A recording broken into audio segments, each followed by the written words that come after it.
Hello, everyone, and as always, welcome back to Strategy Gaming Dojo, where we find, learn, and play one more turn of the great strategy games. And today it's back into Gary Grigsby's War in the Pacific Admirals Edition, the biggest, the best, the baddest. And this is our play by email challenge against the devilish Mr. Ludric. It is now March 5th, 1942. This is the setup phase. We're going to go and do our usual. We'll look at the stats. We'll look around the kind of the big picture of the map, and I'll try to move faster on that this time so we can go back to China and look at the northern part of our front in China and just talk a little more about that. That's where Lodric has been the most aggressive and has really pushed us there, unlike a lot of the games you'll play in War in the Pacific, where that turns into a dead stalemate early on. Okay, well, let's do it. Before I do that, I just want to say if you like these videos, just give it a like. Subscribe if you haven't. I know many of you have. And then also, I'm now offering memberships if you want to support the channel. Obviously, no obligation there, but if you like the content and you want to throw a few pennies my way, feel free. There is a join button down at the bottom of the video. All right, on to the good stuff, and that is the game itself. And let's go to the stats up here. There we go. All right, last turn, we ran 5,900 or so sorties. The Japanese about 7,600. You can see in the campaign we're at 224,000 total sorties. The Japanese 350,000. Air-to-air losses 6-0 this last time. A lot of that happened again in Java. There were some comments about that. We'll maybe talk about that when we fly over Java. Destroyed on the field, we had one. Destroyed by flak, we had one. And the Japanese took one more operational loss than we did, 4-3.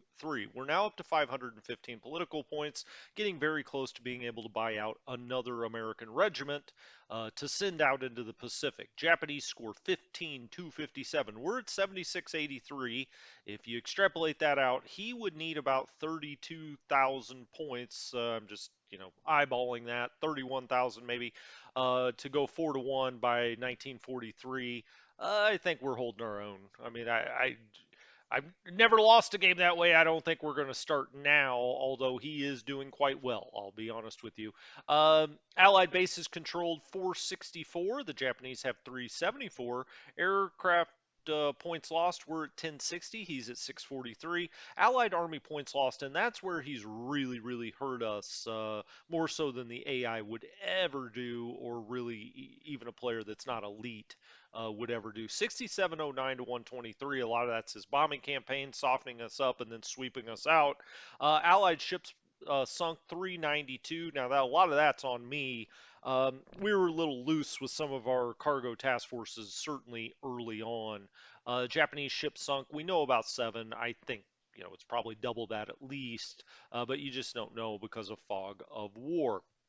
Let's look at the ship sunk last turn. And we just see one, and it's a Japanese sub. Well, we love that. So this was out by Raoul Island, and we did get this Japanese sub. We lose nothing that turn. More of that, please. More of that, please. Group reinforcement schedule for your air. What's coming in? Well, we get some new Hurricane Trops at Aden in one day. Love to get those. We need all the air assets in India we can get. Comes into Aden, take it down to Karachi, and off we go. CV Hornet coming in very soon, and you can see the loadout on that carrier. And we get other stuff that we've talked about many times, but the formidable here is kind of the other big headliner. We do get another British carrier. Now, that is going to just be hidden at where it comes in. I think that comes in at Cape Town. We're just going to hide it there. I mean, there's no reason to send out one British carrier to be destroyed. We did that before. It was dumb. I wish I would have never done that. But here we are. All we can do is learn from our mistakes. Again, that was just playing a little loose because the AI would have never, or just halfway decent player would have never sent a task force up to Bombay like Lodric did. But that's the fun of playing another human. You never know, and he caught us out there. Looking down here, is there anything else interesting? Well, hey, all of this, we need it, but nothing I really want to point out. Let's go to our top pilots.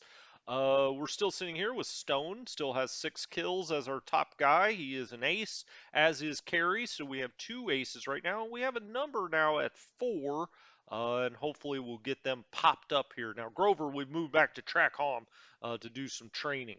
Um, okay. Let's go to ship availability. What's coming in? We got to do the old double sort. There we go. And now it should be set up right. And sure enough, it is. We'll get an AK, an AP, another AK. So really, tomorrow we don't get hardly anything. We get this Clan McInnes comes in at Cape Town tomorrow, but that's about it. A lot of tankers coming into Abaddon. That's good. Some of these will get moving.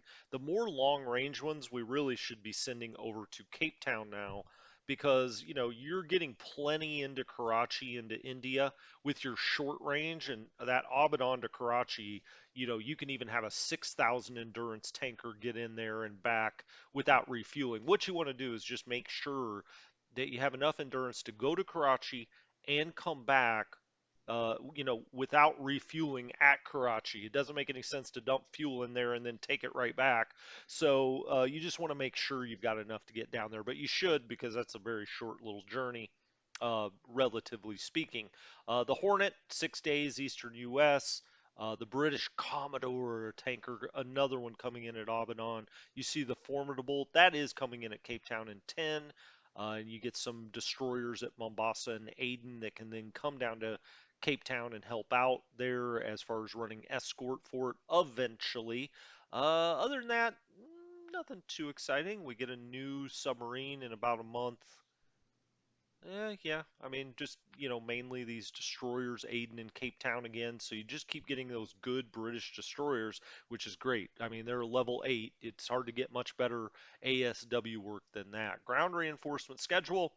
Okay, in 2 days, we actually get more into Java to Jillajap. Okay, well, maybe it'll help us hold that a couple of more turns, but these guys, getting sent directly into the teeth of battle. Another Chinese core coming here. I think this is a rebuilt one from Lusu War area that's reformed back at Chungking after being destroyed. So we'll certainly take that. And you can see 257, 257, 257. In the next 2 weeks, we get 5 Chinese cores that add up to well over 1,000 in assault value. And that's the beauty of the Chinese is the men just keep coming. They're a wave. One group I did want to point out is this group here that is attached to Eastern Army. Now, in down in Rangoon, so those come in 27 days in Aden. Down at Rangoon, we do not have enough to hold Rangoon there now. He got there fast enough to keep reinforcements from coming in a very strong way. And so we're probably going to lose Rangoon. And if we do, these brigades right here, they're part of the Eastern Army. They'll go to Calcutta first, maybe all the way around to Chittagong, and then we'll start moving them up into the mountains of Burma to fight kind of as they did historically. But we will be getting a lot more here into Aden and that we can ship over we'll be going by land, not by sea. We're not going to bring them into Rangoon by transports. Instead, we're going to have to march them, out to Akyab, let's say, and then move them up because he has got a massive, massive army that's going to come to Rangoon. I have no doubts. That's how he likes to play. He likes to ball up his forces, and you don't often see that. It's very effective, certainly, but I think it can be countered with more of a partisan war, getting behind him, cutting supply lines. Because if you cut his supply to a 100,000 man army out in the middle of Burma, he's going to be in a world of hurt. So that's the kind of stuff we're going to start trying to do. We talked about it last time in the China video, is fighting more of a partisan war, and that's what we're going to be doing. What do I mean by that? I guess by a partisan war, that is if he's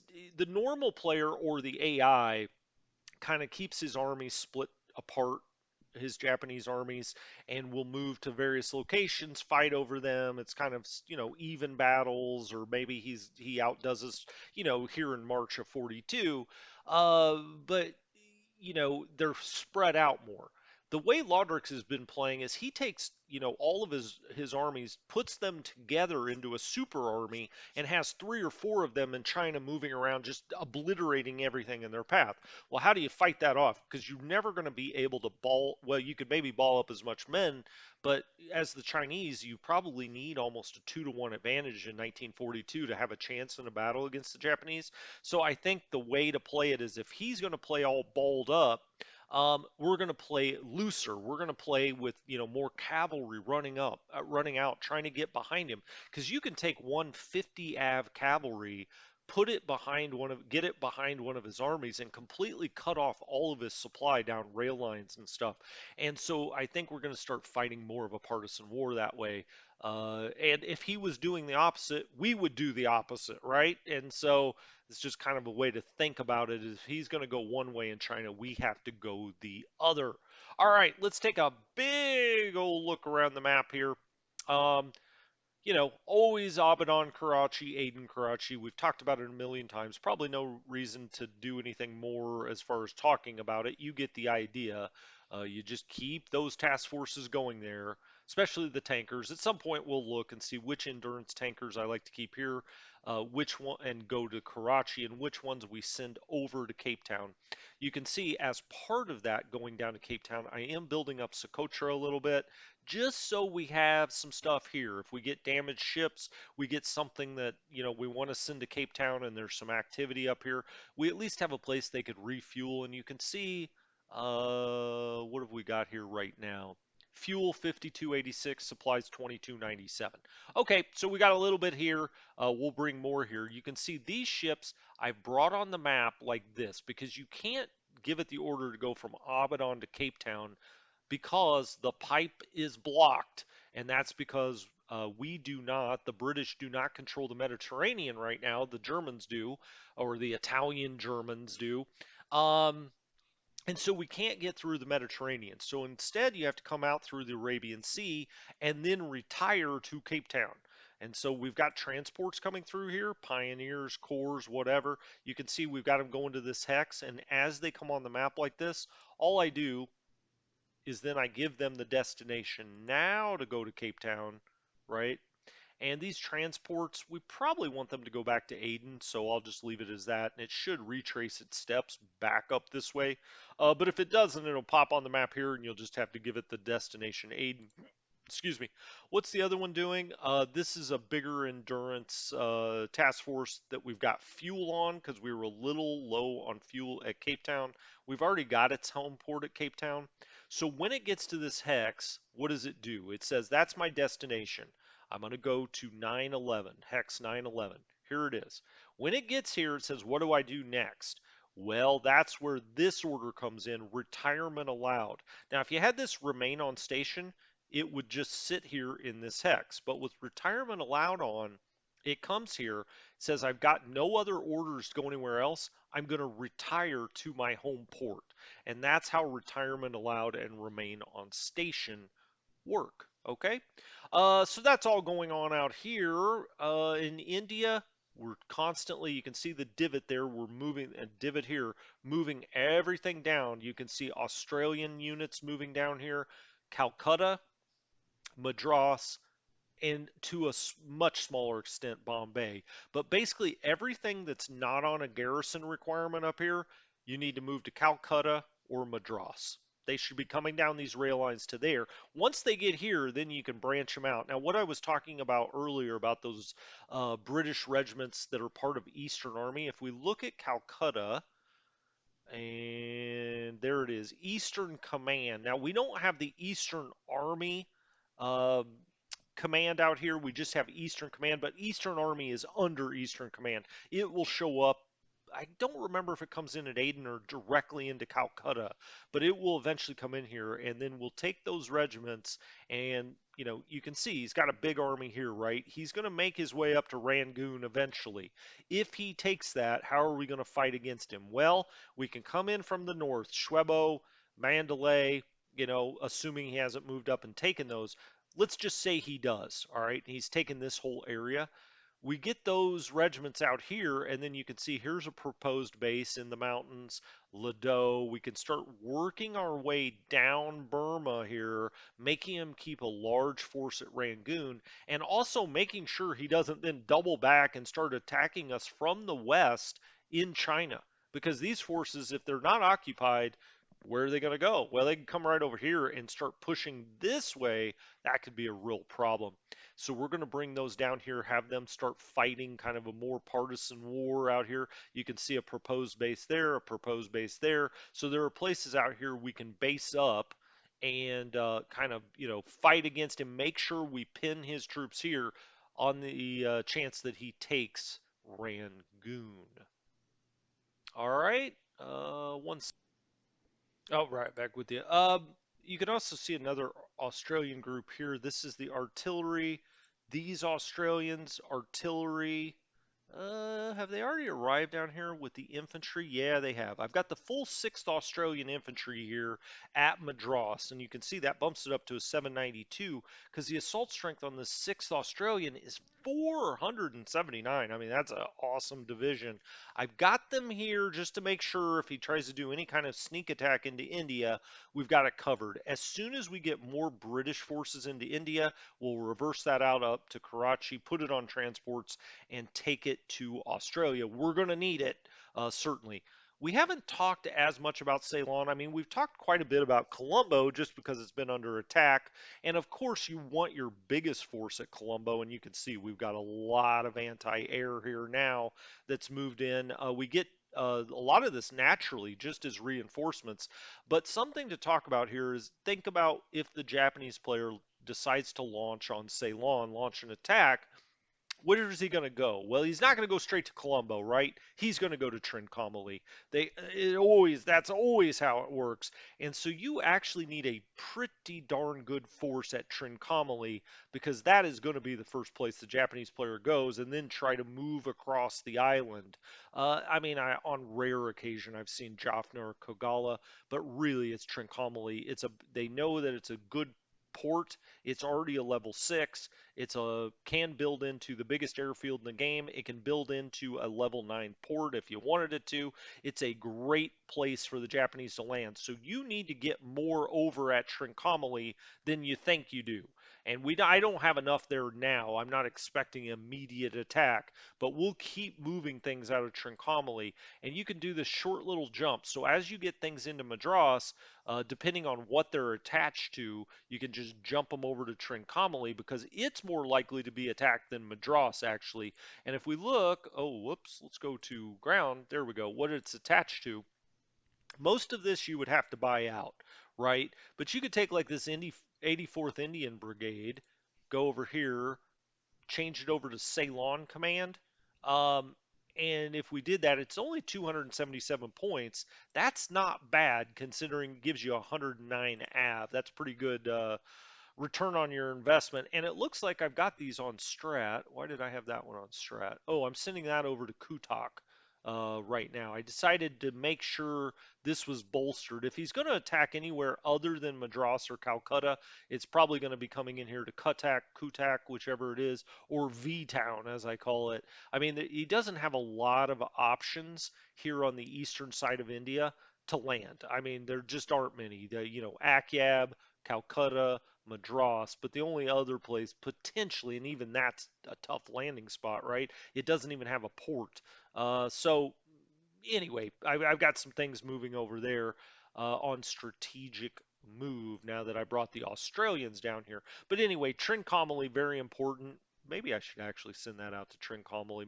Maybe we'll do that. Adieu, Diego Garcia. I'm trying to get more uh, recon planes out here because obviously we got surprised once. Now I've got a lot at Kagala, Colombo running recon all in this area, but we need more at Mail and Adieu. You got to get a base force out to Mail though, and I haven't yet. I haven't. Cape Town. We've got a lot of ships at Cape Town, 38 of them sitting here. You can see we've got the two battleships, the Ramillies and the Resolution. I've got two destroyers with them, the Alden and Barker. I'm going to send these to Perth. Why is that? Well, he's been raiding that western coast of Australia with some smaller ships, some cruisers, things like that.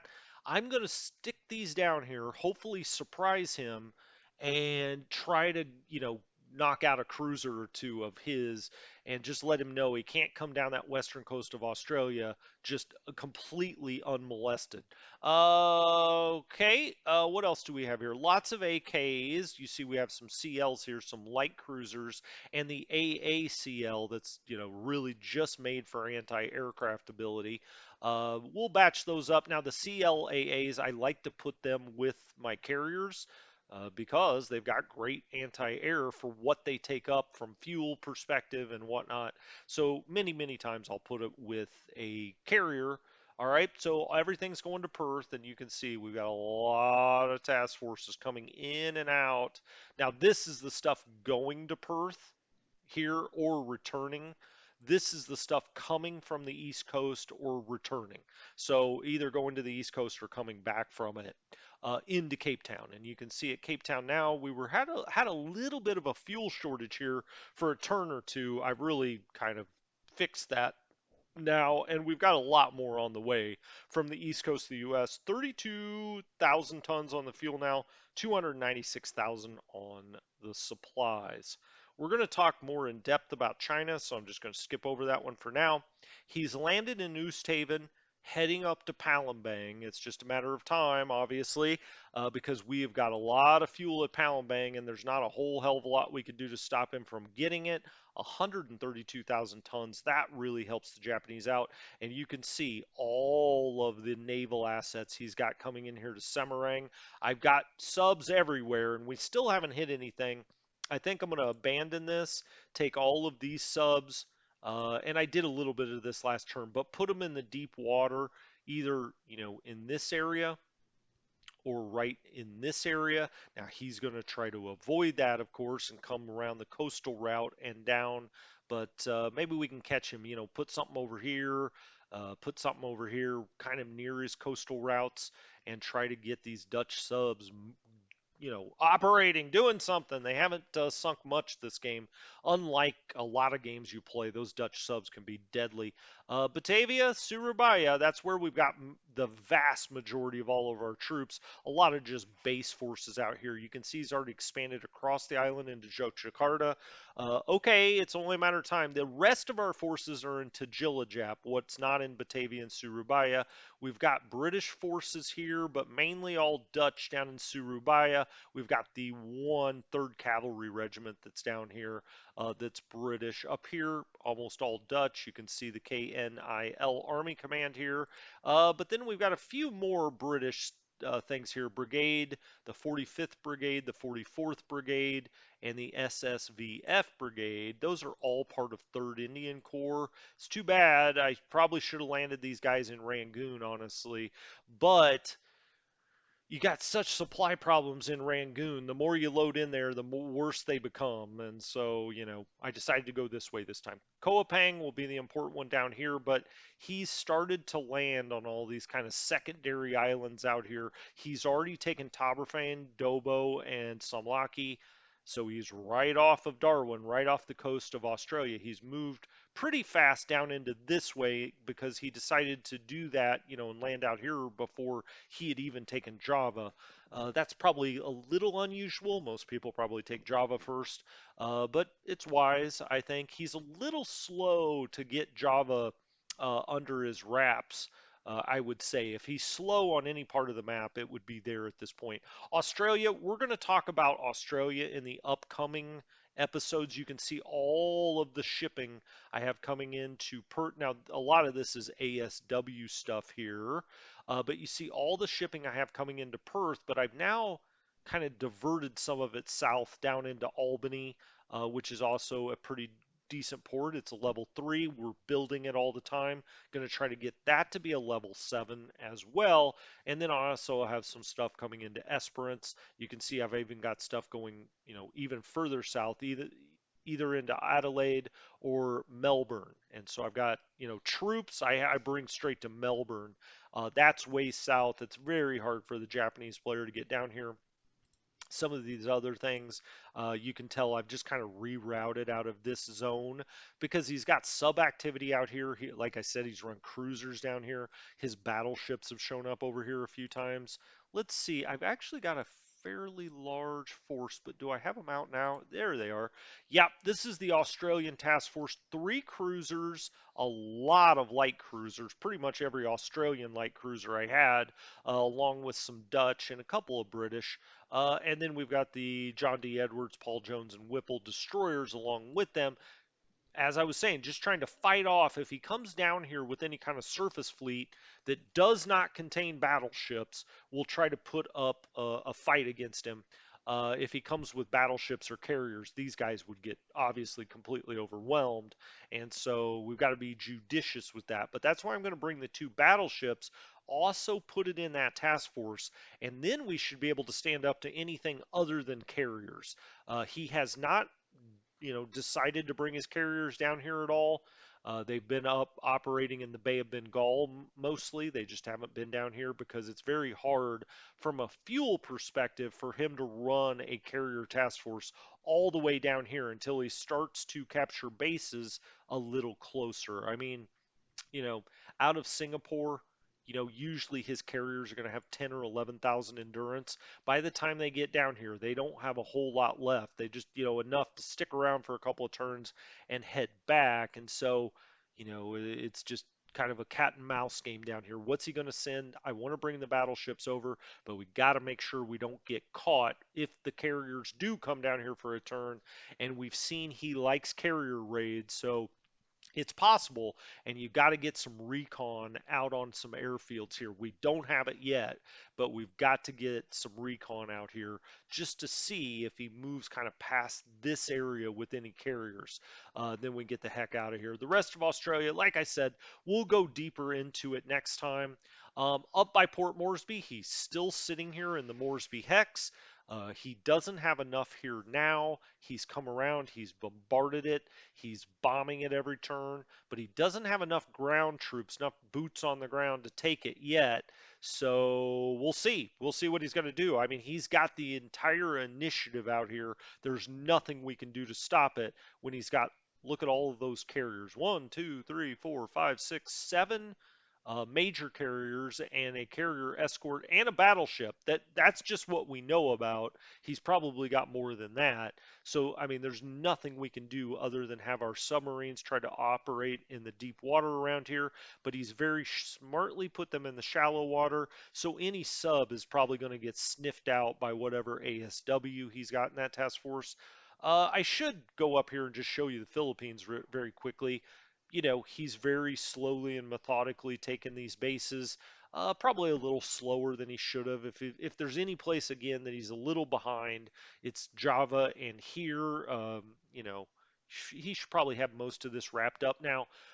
But Cagayan is holding on. We do have still a little bit of supply in here, and our AV is 412, so it's not insignificant the forces we have here. The problem is really supply. He'll eventually wear us down, but I'm not sure he's got enough here to take Cagayan. I bundled everything up that we had here, put it in Cagayan.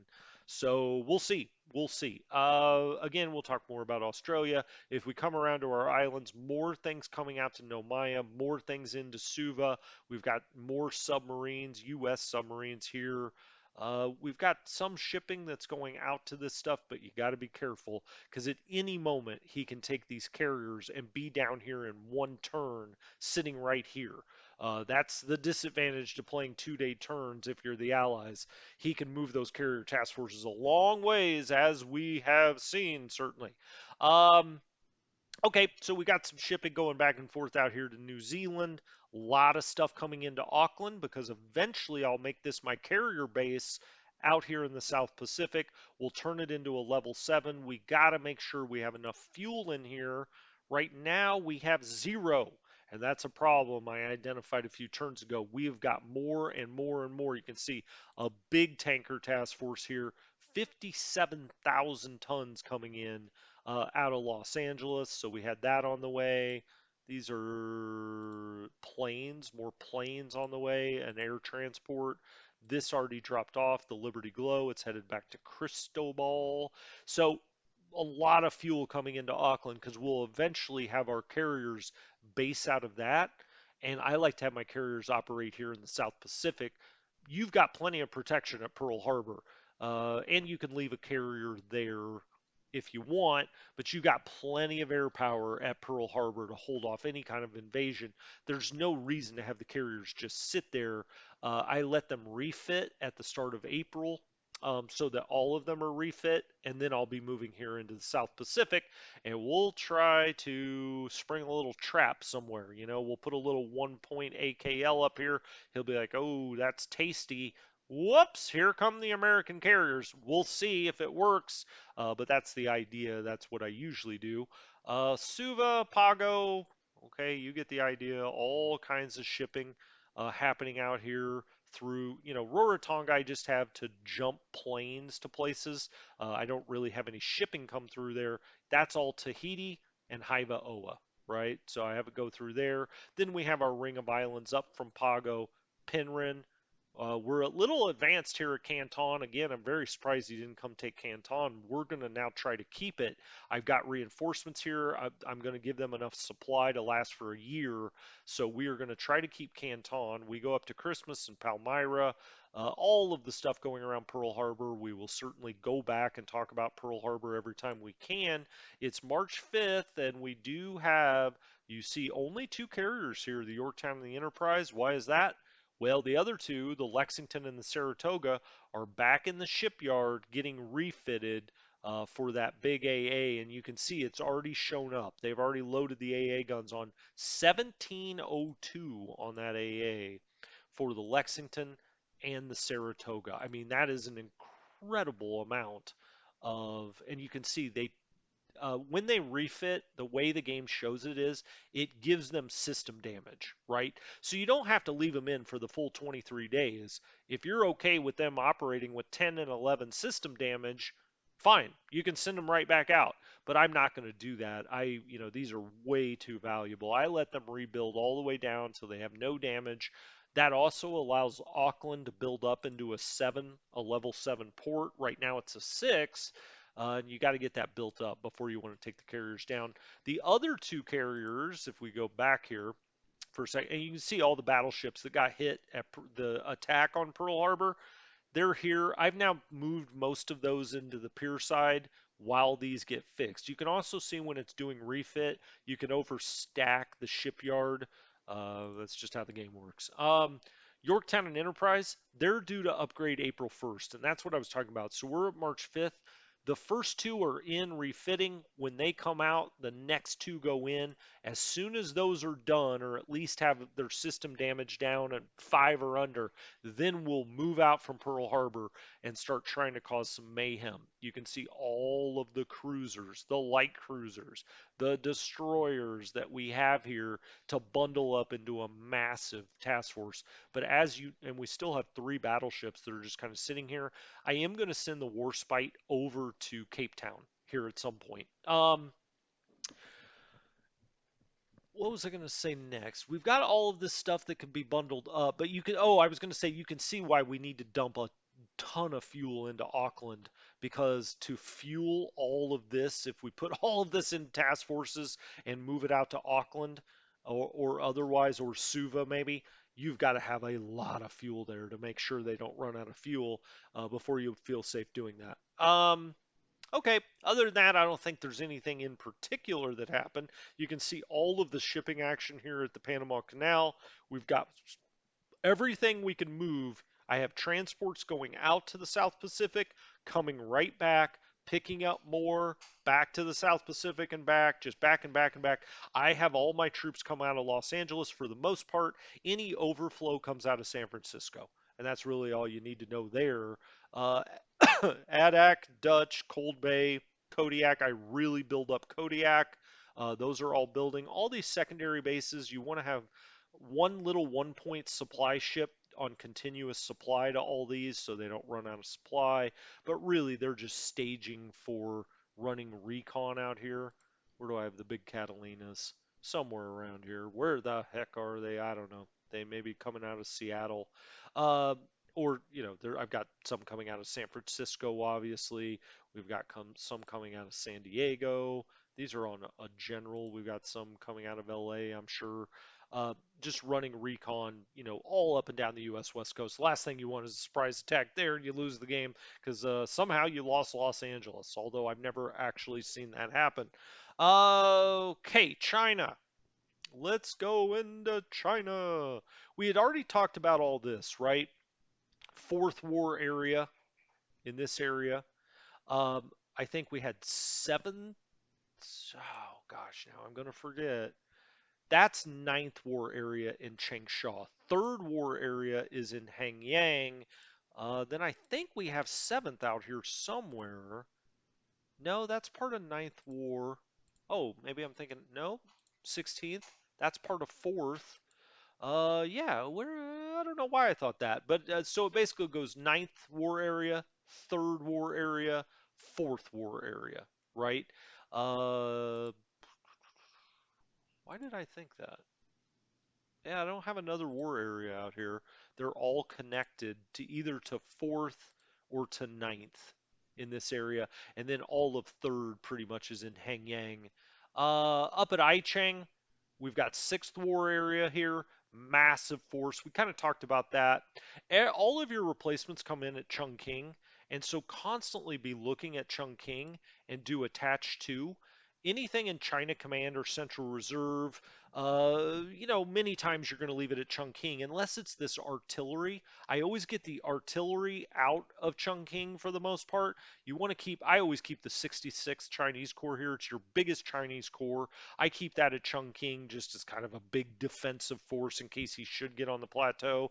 Of course, you would need a lot more than that if he did, but that's just kind of the base there at Chungking. But all of this stuff can go out. Heavy mortars, all of the AA, not all of it. You could take one of these AAs and move it, but Chungking is going to get bombed a lot eventually, and so maybe you leave them both here, both the AAs. I've still got them here for now. Then you look and you say 43rd Chinese Corps. All right, it's in 8th Group Army. Where is 8th Group Army? Well, we're going to take off all nations, and just pick Chinese. We're going to take off all units and just pick headquarters units.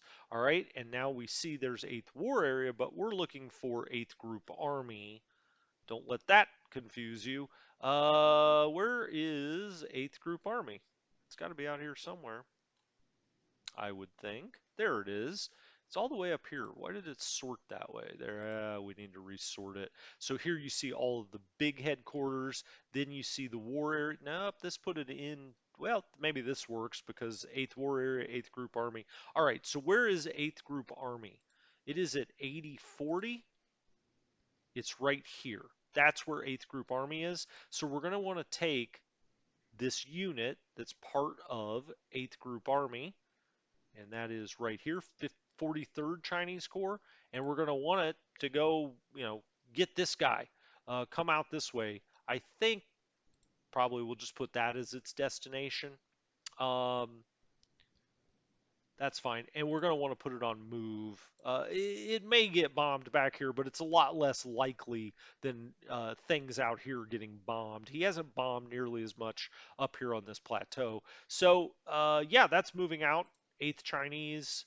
And what else is attached to something else? 32nd Chinese Corps is part of 26th Group Army. So let's go look for 26th Group Army. Okay, 26th Group Army. Where's that? It's at Chang. All right. So it's right down here at Chang. So we'd go grab that. 26th Group Army, 32nd Chinese Corps. And for now, we'll tell it to go to Aicheng. But you can see Aicheng's got a big supply deficit. So, who knows if we're going to leave it there. We may move other things out. When it gets here, maybe 20th Group Army can move, or that 26th that it's part of could move. We'll see. But back here at Chungking, that's what you're going to be doing all the time. You also want to make sure, I mean, you've got garrison requirements back here, but you just want to barely be meeting them, right? I mean, the requirement's 40. We have a core here that's 297. Well, we don't need that. So let's go to Chungking and find something that's around a 40 av. We can sort by Av. We have something that's exactly 40, but it's first Chinese base force. We don't want that there. Or we don't want to move that. I mean, that needs to be at Chungking, but we could take this 83rd Chinese Corps. It's well over, it's in the 50s, and move it up there. Then we can take this Corps that's got a lot more Av. What's he part of? He's part of the Central Reserve, so we could really move him anywhere and move him out on the map. Just make sure you're barely covering those garrison requirements. If it's a requirement of 40, there's no reason to have a 257 AV unit, you know, fulfilling the garrison, certainly. All right, so let's continue up into the north here. So we're getting things out of Chungking, making sure these garrison requirements are at their minimum if we can. Let's click on this here, Cheng 2. We've probably got a little too much here as well. 216 out of 120. Is there something we can do about that? Maybe, yeah, maybe. I guess we could get either of these two out.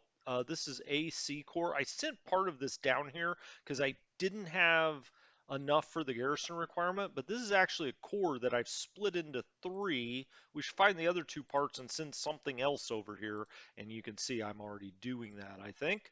Nope, this is the B part, so we'll turn that back into its core, and then we'll move it out. What's this ultimately part of? Central Reserve. Okay. It's because you don't start up here with a lot of things, and so I had sent some out, but now we need to get them into the battle. You can see here at Kienko, I have put 5th War Area. This is where 5th War Area is going to operate out into this area, okay? And then I've got things moving down the road here because we've got to protect Lan Chao. All of this area, we've talked about it a few times now. Lan Chao worth 300 points to the Japanese, as is signing. We've got to get to those two and try to protect them. I've got 8th Group Army moving out here, the aforementioned 8th Group Army. Over here, this I always find this a fairly important base, and Kang, because if the Japanese are going to get up here on the plateau, they've got two options essentially. They can come straight up here through Kuayang and try to get to Chungking this way. Very tough. Mountainous.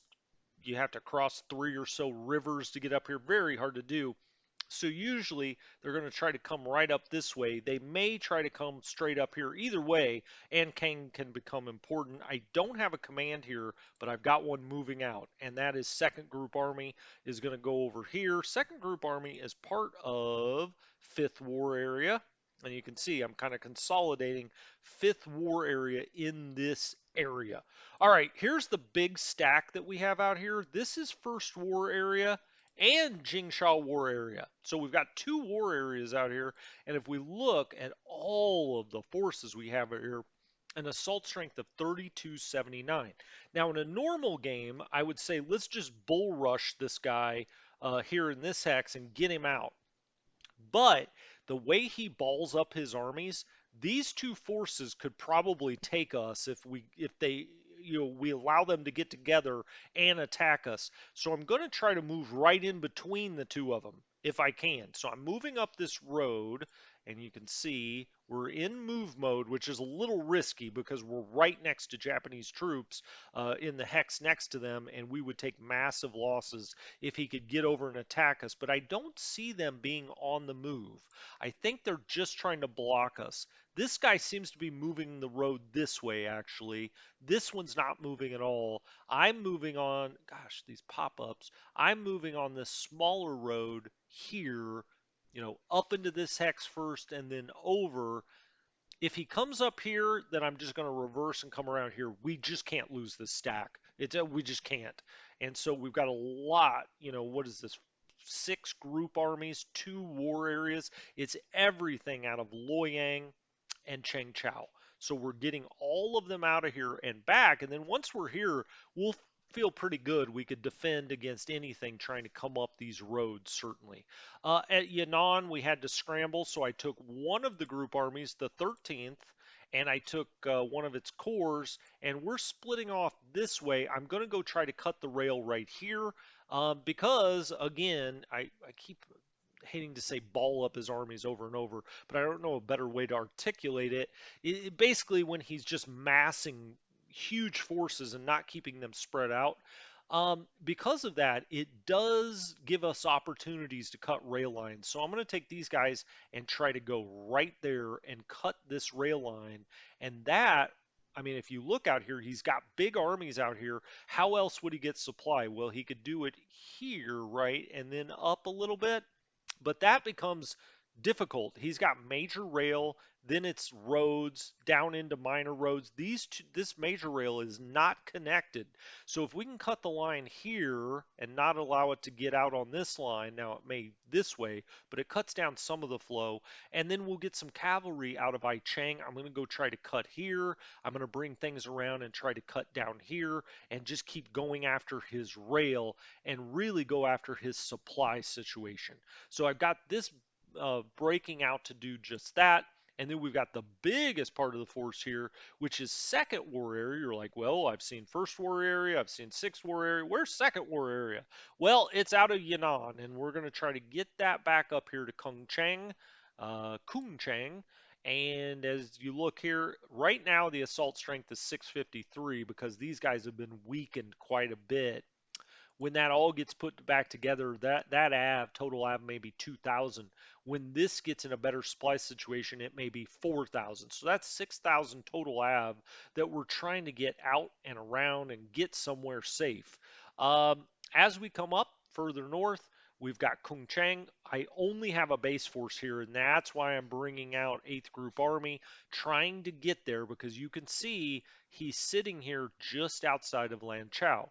Now it says enemy units 4, but we really don't know what he has.